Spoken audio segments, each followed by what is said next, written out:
Graça e paz, igreja, como que vocês estão? Eu espero de coração, meu irmão, que você esteja bem. Espero que você esteja se cuidando. Espero que o Senhor esteja mostrando para você a grandeza dele e que a paz dele esteja no seu coração, né? Meu amado, eu sei que a gente está orando muito para voltar a estar junto, né? Que a gente tem orado muito para a gente possa voltar a reunir no templo, fazer as nossas coisas no coletivo como a gente sempre fez. Mas, meu querido, eu vou te falar uma coisa. Por favor, continua se protegendo, meu amado. Eu sei que a melhor proteção possível é o Senhor e que o nosso Senhor é capaz de todas as coisas. Mas, meu amado, por favor, vamos fazer a nossa parte também.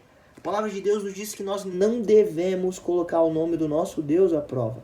Então vamos permanecer todo mundo bem, em oração, para que daqui a um tempo a gente possa dividir as nossas histórias de novo, presencialmente. Fechou? Bom, partindo um pouco, irmãos, para uma reflexão que eu tenho tido bastante durante esses últimos meses, eu acho que períodos como esse, eles mostram pra gente a nossa dependência do Senhor, né? Mas ao mesmo tempo que ela mostra uma dependência do Senhor, ela também vai nos mostrar que nós não colocamos essa dependência nas mãos do Senhor, né? A gente fala, Senhor, pode cuidar da minha vida, mas só cuida dessa parte aqui, cuido eu, né? E a própria palavra dele vai dizer que isso é um comportamento nocivo, né? O Senhor não aceita meia entrega, o Senhor não aceita 90%, ou você é, ou você não é, né? E esse período de pandemia tem provocado um esfriamento espiritual em alguns irmãos, exatamente por conta disso, né? Porque a gente vai ficando frustrado com algumas coisas, não está mais reunindo no templo, não está mais em uma comunhão física com os irmãos presencial, né? E aí a gente vai usando isso, desculpa a expressão, irmãos, mas como umas muletas para nos levar por um caminho que não é do Senhor, um caminho enganoso, cara. A palavra de Deus vai nos advertir em relação a isso. Ela vai dizer que o caminho neutro, né? Você ser morno é pior ainda do que ser frio, né? E esse esfriamento, ele vai provocar coisas terríveis na sua vida, irmão. Porque você vai ficar cada vez mais cauterizado e vai ficar cada vez mais difícil retornar para o Senhor.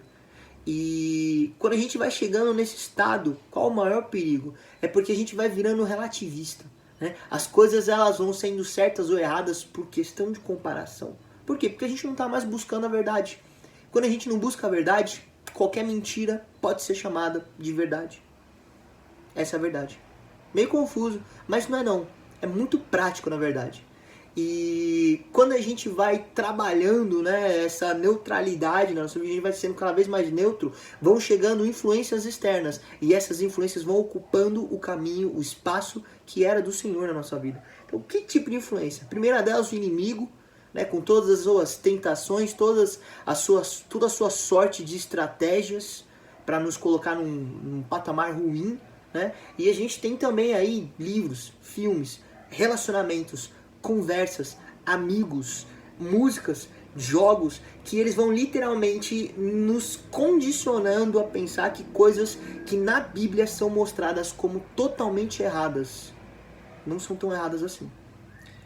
Meu amado, a gente tem que tomar cuidado para isso não acontecer na nossa vida, né? E a própria palavra de Deus vai nos mostrar que em diferentes momentos pessoas passaram por situações idênticas às que a gente está vivendo. Claro, outros problemas, outros tempos, outros personagens, outros dramas. Mas, amado, do mesmo jeito, essas pessoas foram colocadas em situações em que elas tiveram que combater uma situação completamente influenciadora, totalmente corrupta, totalmente idólatra, totalmente imoral, totalmente pecaminosa. E elas deram a volta por cima, porque elas buscaram o Deus vivo, né? Naquela época não era o Deus vivo ainda, mas vocês entenderam o que eu quero dizer. A gente tem exemplos aí, Noé, a gente tem exemplos aí, Josafá. Nós temos também outros exemplos como, por exemplo, Caleb, Josué, Moisés, pessoas que fizeram a diferença. Mas hoje a gente vai falar de um cara chamado Josias. O rei Josias, né, no Velho Testamento, você pode encontrar ele nos livros de 2 Crônicas, capítulo 34, ou em 2 Reis, capítulo 22, fica à vontade para ler na sua casa, história linda, mas a gente vai falar de 2 Crônicas. E esse rei, ele é descrito como um cara que era ímpar, um cara que nunca tinha existido alguém como ele, né? E por que eu digo isso, irmãos? Porque ele vinha de uma sequência de péssimos reis. Se você virar algumas páginas, você vai encontrar no capítulo 33 um rei chamado Manassés. Manassés fez tudo aquilo que Deus odiava, cara, tudo. Né? É visto como aí um dos piores reis de todo Israel, se não o pior.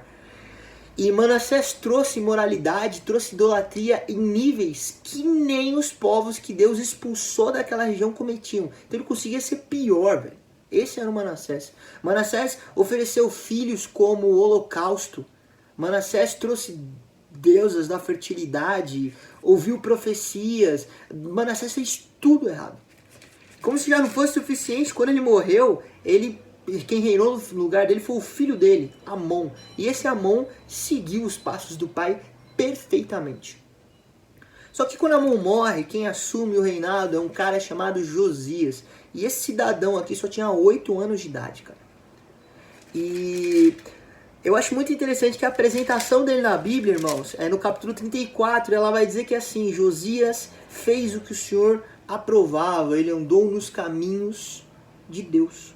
Né? A palavra de Deus vai dizer que ele buscou o Deus de Davi, aquele Deus, né, com quem Judá nunca deveria ter quebrado a aliança, e ele teve grandes recompensas. Né? Ele destruiu altares, ele acabou com uma parte da idolatria daquela cidade, instruiu as pessoas, levou mestres da lei para que as pessoas soubessem quem realmente era o Deus deles. Né? Ele guerreou, ele aumentou Judá, a cidade voava, estava voando literalmente, muito bem. E pra vocês terem uma noção, ele era um cara visto como um homem de uma fé genuína, de uma piedade sem igual e um homem que respeitava os princípios de Deus, assim como também todas as etapas que Deus achava e julgava necessárias que um homem tivesse. No final da história, esse Josias, né, ele salvou Judá de um extermínio iminente, onde o Senhor disse para ele, olha, eu ia permitir que Judá fosse exterminada, mas pela sua fé e pela sua piedade, enquanto você viver,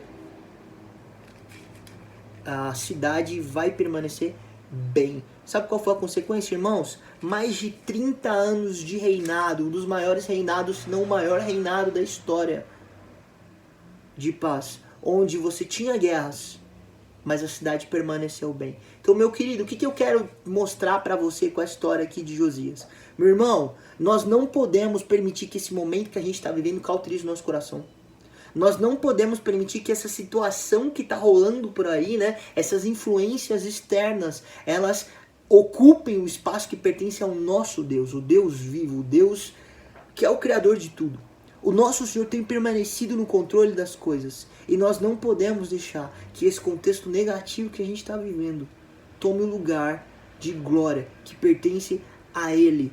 Na nossa vida, irmãos, no nosso coração, nós temos muitas dúvidas, nós temos lutas, nós temos dificuldades, nós temos até algumas frustrações. Mas além de tudo isso, nós temos um Deus que é único e que tem poder para salvar, independente da situação. Então, meu querido, deixa eu falar para você, permanece focado no que importa. Permanece, irmão, de olho no tesouro maior que é a salvação em Jesus Cristo. Que eu tenho certeza que pela graça e pela fé, nós temos sido levados para uma situação melhor. Então, durante esse período, cresce em intimidade com o Pai, cresce em conhecimento de quem o Pai é, e aprende ainda mais sobre o que realmente é o caminho do Senhor, assim como esse Josias fez. Porque eu tenho, irmão, certeza absoluta que Ele está levando a gente. E Ele está, com a gente aqui, cuidados e protegidos. Então, meu querido, Deus abençoe você. Continue em oração. E que Deus abençoe a sua semana e a sua família, meu querido.